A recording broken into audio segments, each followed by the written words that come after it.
Hey guys, Martin here. You were still here.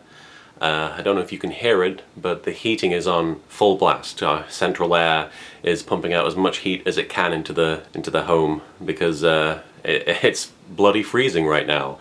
I don't know if it's that. I don't think it's that polar vortex they keep talking about on the Weather Channel and everything, but it certainly is. It's a nippy one. It's a bit nippy. We've all wrapped ourselves in blankets until the heating really kicks in. And when it kicks in, it makes this horrible noise. So if you hear that horrible noise, it's not the sound of me whining being left in the video or anything. It's just the audio of the heating system practically overloading as it tries to allow ourselves to feel actual warmth in our bodies and actually be able to feel our hands and other extremities. And it's also bloody windy outside, and the animals are playing like crazy. So another cacophony of noise for this one. Speaking of which, hi Meatball, how you doing? He's just staring at me, looking very confused and perplexed as to why I'm talking to a device on my table. We're still here. I'm gonna get pretty emotional during this one. I'm not gonna lie. I've been very emotional the last 4 days or so. 4 or 5 days it's been. And this is going to be a strange one for me because I haven't watched anime in a long time. I certainly haven't watched anime with much passion in a long time. And I whenever people come up to me and are like, "Oh, you must be into anime because you do the Yu-Gi-Oh! Bridge show," I'm always like, "No, I've watched like the main stuff that everybody has seen." You know, I've seen Yu-Gi-Oh! I've seen Pokemon, I've seen Death Note, I've seen a bunch of mainstream anime shows that you know. If you had watched them and then proclaimed yourself an anime expert, you'd look a bit silly. So I always try and temper people's expectations for what I know about anime by being like, yeah, I don't really watch the stuff that much. And it's not that I dislike it, I just don't have the time or the inclination to go out of my way to do it. But my wife, as you know, Mariana, she talked about Yuri on Ice in a previous We're Still Here episode. And she talked about specifically how much it had affected her and her outlook and the way she perceived herself and our relationship and all of that. It had a very profound effect on her, and I don't want to speak for her. If you want to see exactly what her experience was and has been and continues to be, then go back a couple of episodes, and I highly recommend watching her entry where she talks about Yuri on Ice. She introduced me to it, and I'm not going to say I was reluctant. Certainly wasn't reluctant to share the show with her. I was just hesitant to believe it would have the same impact, if that makes sense. I was very hesitant to appreciate or assume anything that I would get out of it, just because everyone's experience when watching something is different. You know, everyone's experience when reading a book or when, you know, listening to a song, depending on your own personal experiences and your own personal emotions and where you're at the time, there's so many variables that nobody is going to have the exact same experience or get the same amount out of the show that Mariana would. Having said that, I still wanted to check it out because obviously it's very important to her, and obviously it's very important to a lot of people. I'd seen several dozen of my friends talking about the show and how much it had changed them, as like how positively it had affected them. And if a show was doing that much good, then in my opinion it was worth giving a chance. It was worth trying it out, dipping my feet into the water. And so I watched the first 4 or 5 episodes with her, and it's a good show. That was my initial reaction to it. It is a good show. It deals with performance anxiety. It deals with just anxiety in general.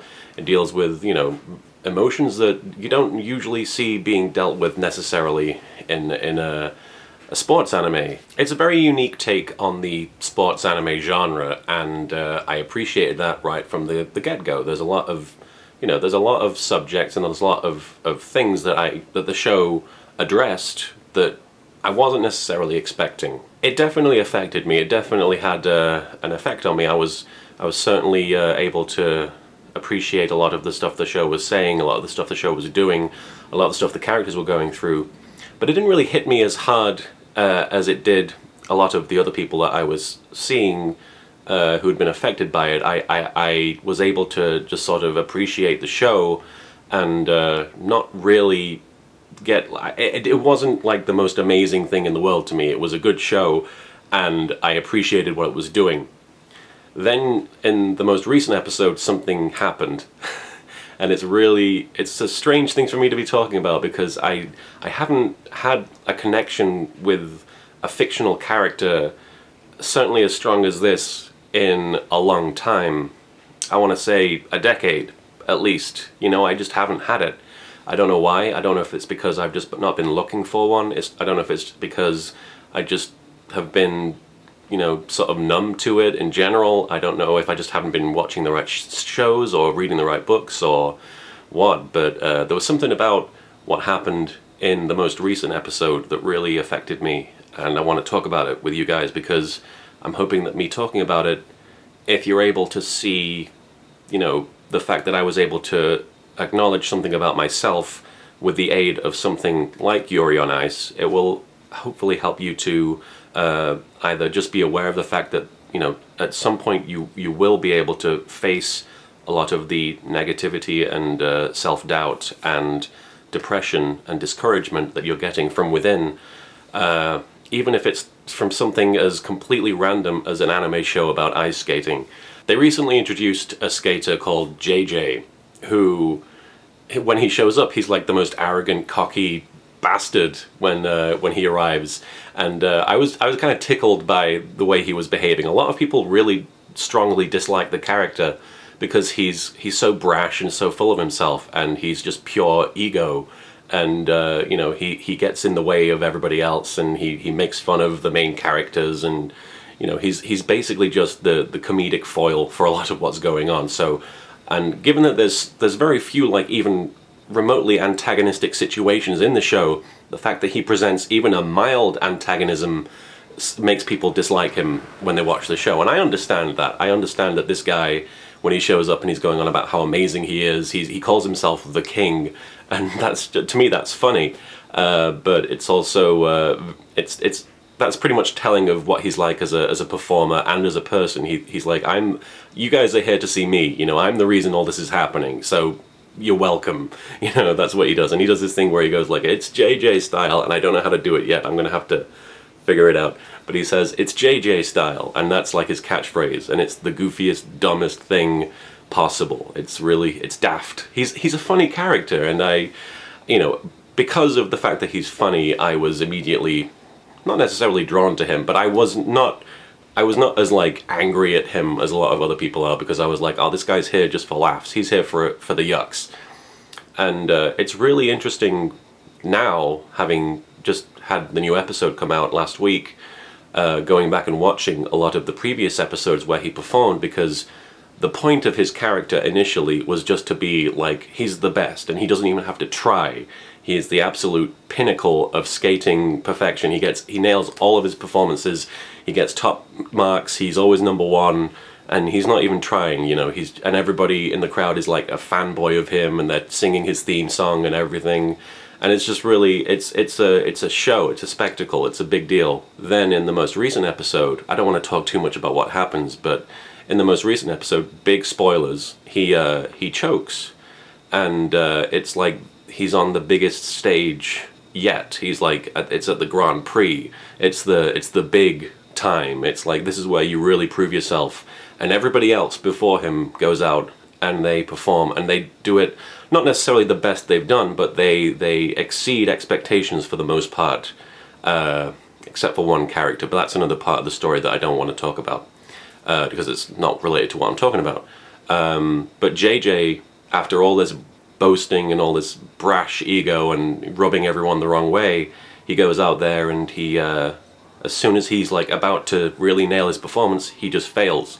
And he fails again, and he fails again, and he keeps messing up. And he's like, he's having this breakdown within his head as he's on the ice, and he's like basically, you know, deconstructing everything that he's believed leading up to this moment. He has this vision of like him falling off a platform while all the other skaters look down on him. He fails when it's most important for him to succeed, and it's really difficult for me to watch. for various reasons, but then what happens after that is he goes to where he receives the results, you know, of his performance, and he gets the worst score that I think anybody's gotten in the entire like lead up to this moment in the show. Like everybody else has exceeded this score significantly, you know, in every other situation. He got like the worst grade, not only that he's ever gotten, but anybody in the show has gotten. And he sits there and he's like, I don't understand what's happening. And after that, even though he's basically failed and he's hit rock bottom, his wife starts chanting his name and the whole crowd cheers for him. I told you, this is so silly that I'm getting this emotional about it. The whole crowd cheers for him, even though he failed, even though he lost, even though he didn't necessarily do the best he could have done, because we've seen him do better than this before. We've seen him do better without even trying.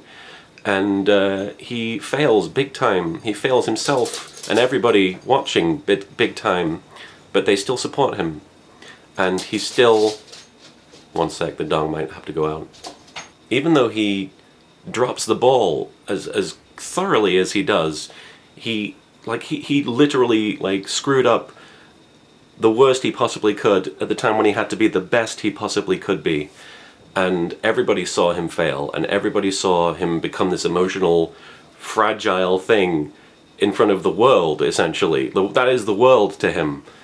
He, after he sees his wife cheering for him, and, well, not his wife, his fiancée, I messed it up, the fiancée cheers for him. After she cheers for him, and after the crowd continues supporting him, he gets up and he says stop, and he does his catchphrase. He says it's JJ style. Now this whole episode and this series of events is important to me. Hi Tilly. It's important to me because I kind of used to be JJ, and that's hard for me to say. It's hard for me to say because the dog is running around making noise. It's hard for me to say and admit, not because I think JJ's a bad person or anything, but because JJ was very brash. He's antagonistic and he's very full of himself initially, and for a long time I was that. I believed I could do no wrong, and that's just the truth. For a long time I did believe that. I want to say at least 2 to 3 years when this whole YouTube thing kicked off. I hate to say it, but I did believe that, because it didn't seem like I could fail, if that makes sense. It seemed like for a long time, no matter what I did, no matter what content I produced, no matter what I wrote down on the page, it would be widely accepted. And because you have to understand, and I feel like an asshole saying a lot of this, but whenever I would, and this isn't bragging, this is me just explaining why I relate to JJ, the character in Yuri on Ice. For a long time, whenever I would put out any video, it didn't have to be Yu-Gi-Oh! Abridged, whenever I would put out anything, it would be #1, because they used to do that YouTube chart thing where it would be like, you know, what is the most popular video today, or this week, or this month, and every single month it would be Yu-Gi-Oh! Abridged, or LittleKuriboh, right at the top. And whatever that means, I don't think that means that I'm the best. I don't even think that means that I'm the most popular person, or that I'm even good at what I do. But it was validating, and it gave me this idea in my head that I couldn't fail. And that was me for years. And what JJ went through in the most recent episode, where he got out there on the ice when it mattered the most, when everybody had their eyes on him, when everybody was waiting for him to excel and blow everybody away, he messed up, and he screwed up, and he failed, and he kept failing because he kept being aware of his failings.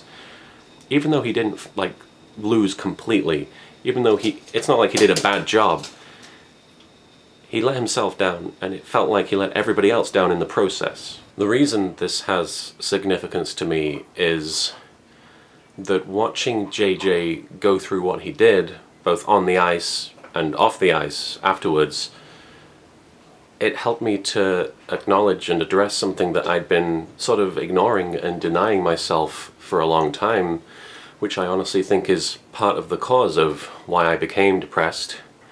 And it's because I just feel like the fall from the fall from being in a position mentally where you feel you can do no wrong and you feel like you're the star of the show, I guess, is to feeling this enormous guilt and this enormous weight on your shoulders all of a sudden when everyone around you who you know as a friend and as a fellow creative mind, I guess, suddenly starts exceeding all your wildest expectations, and you watch them, and I'm very proud of all of my friends, but to feel inadequate when you're around them and to feel like you're letting them down, to watch them go from good to great to incredible, and to feel yourself go from great to good to underwhelming to unworthy,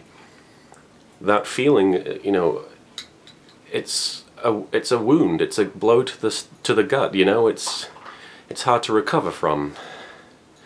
And I'm not going to say it's something that's easy to sympathize with, because at the end of the day, what I'm saying is, I had something good and I lost it, and that's on me. And it's on JJ as well, It's on him for not being aware of the fact that while, yeah, he was exceeding when it didn't matter, he got cocky and wasn't prepared for when it did matter, and everybody else was improving significantly, and he wasn't able to account for that. He wasn't able to adjust and improve himself because he believed he was already at his best, and there was nowhere to go but down, I guess. And I identify with that an enormous amount, and I felt that. And at that moment, when JJ gets off the ice and he's sat down and he just looks at the floor and says, I don't understand what's happening, because he's so exasperated and he doesn't understand how he's let everybody down, himself especially. That's something that I've been feeling for the last 5 years. And I pretended that I wasn't feeling it. And to see it presented so raw in JJ, a character who up until then had just been laughing and doing catchphrases and just being like, yeah, of course I'm the best. To see him be reduced to that was painful for me, but it helped, if that makes sense. It helped me, because if you don't acknowledge these things, if you don't address these things, if you don't even give them the time of day, if you pretend they don't exist, you can't get past them, you can't survive them, you can't heal from them. So Yuri on Ice showed me a part of myself that I was refusing to accept was even a real thing, or especially that it was part of me. And after watching that episode and seeing JJ in a short amount of time go from complete loss of faith to standing up, because afterwards when he's had his little mini breakdown and his fiancée starts cheering for him and he stands up and he says, everyone stop, it's JJ style. But he stands up and he does his goofy catchphrase, and while it may be a silly thing to say and it may sound like a joke, but that's a powerful thing for him. Him standing up despite failing and saying his catchphrase regardless, because it makes people happy. And that makes him happy, even when failing, even when he's even when he's drowning in his emotions, in his insecurities, he still can stand up and make people happy. And I don't know, I feel changed because I saw that. I feel like if he can stand up in the midst of all of that, in the midst of his biggest failing in his life, because he's very young, he's the youngest guy in the tournament, he hasn't had many failures yet. But that was a big one for him. That felt world-ending for him, I'm sure. And that could have been the end of him. Who knows? But even in that moment, he could still stand up and try and make people happy and do his goofy celebration. in spite of that. And that's important to me, because I felt this weight, I felt this guilt, I felt like I'm letting everybody down. I felt like I've been screwing up and that I've been doing a bad job for a long time. And I've often questioned, you know, is this helping? Am I doing the right thing? Is this what I want? Is this even what I should be doing? But seeing him able to smile and get up and say his goofy ass catchphrase, "It's JJ style," that and I honestly expected to cry a lot more in this video, but with the dog jumping around and having to deal with her, it's been distracting enough that I've been able to keep it together, so I'm kind of proud of myself. My wife will tell you I've been crying several times over the last week since the episode aired because I keep thinking about it. But seeing him able to do that, it made me believe in myself. And it made me believe that no matter how badly I fail, no matter how badly I fall, I can still do the thing that I want to do, and that's make people happy. And every failure is just a failure. And it's not the end, and you can recover from it, and you can move on to better successes because you learn from it. And that's really obvious, but it's not obvious when you're depressed, and it's not obvious when you're in the middle of that moment, when you're on the ice and you're risking failing and you're out of control and you could fall flat on your face in a moment's notice and everyone's watching you and all you can do is keep going. Sometimes you don't know for sure that this isn't the moment that will define you, this failure. But our failures don't define us. Our successes and how we respond to failures is what defines us. And bloody hell, I want to be the guy who stands up at the end of it and says, "It's JJ style." So that happened to me. That's something that I got out of it. I will honestly say that Yuri on Ice has affected me, if only because of that moment, has affected me more than any other TV show I've ever seen. Profoundly. And I'm not saying that's because Yuri on Ice is special. I'm saying it because I was in a certain place emotionally at a certain time in my life when it was necessary to see something like that. And it has helped. And I'm not telling you this because I think that if you watch Yuri on Ice it will help you. I think it might. I think there's a strong chance of it. I think that it's a show that is important and that people should see if they're dealing with anxiety issues or self-doubt or depression. I think it's uncanny how much it can help. But the important thing I want you to take from this video is not that Tilly is whining constantly, or that I'm whining constantly, but it's that there's going to be something that helps you, whatever form it takes. There's going to be something, there's going to be a moment where you get to look at a wound that you didn't even know you had, where you're going to feel a hole inside you open up and all the insecurity fly out of it. And it's going to be difficult, and it's going to be painful, and it's going to be really hard. And it can be overwhelming. But it's important to be aware of it, and it's important to feel that, and it's important to acknowledge that that wound exists, because without even knowing it's there, without being able to treat it, you're not going to be able to heal from it. And I had that moment last week. I had that moment where all these insecurities just flooded out of me, and I had to deal with it immediately. I had to deal with it, and having that moment has helped me look at myself, really look at myself, and just understand what I'm going through. And understanding will hopefully lead to recovery. It's like suddenly having a part of the map that is depression actually drawn out for me, you know, because you're flying blind for a lot of this. But having like a little waypoint or an indicator, a little signpost along the way that says you're going in the right direction. That's what I got from that show. Tilly, what do you want? I've taken you out. I stopped the video to take you out a second ago. I can't do anything else right now. She's looking at me. I don't know if you can see her. Tell. Oh, woo. Oh, woo, woo, woo. Yes, yes, yes. The important thing to take from this is just that There are going to be strange things along your journey that remind you that you're human and that you're maybe a bit fragile, maybe more fragile than you realize. But you can get through them, and you can survive them, and you can recover, and you can even do better than you did when you were at your best, eventually. If JJ can do it, I can do it. It sounds ridiculous, right? That's how I feel. That's a real thing that I feel. So, cheers, Yuri on Ice. I hope you're doing okay this week. I'm doing a lot better than I was.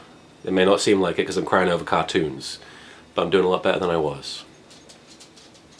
And I'm going to have to deal with this dog somehow. She keeps asking me to go out, and I've taken her out twice in the last 2 hours. I think she just wants to go out and play in the wind, because she loves when those leaves blow around and chases them. And it does my head in. It does my head in because she won't leave the leaves alone sometimes, even when we want to keep moving when she's on her walk. I do hope you're doing all right. I'm going to see you next week when it's probably around Christmas time, just after Christmas. Whatever holiday you celebrate, I hope it goes well. I hope you're not doing too bad. And if you are, please talk to somebody. Do something that helps you get through it.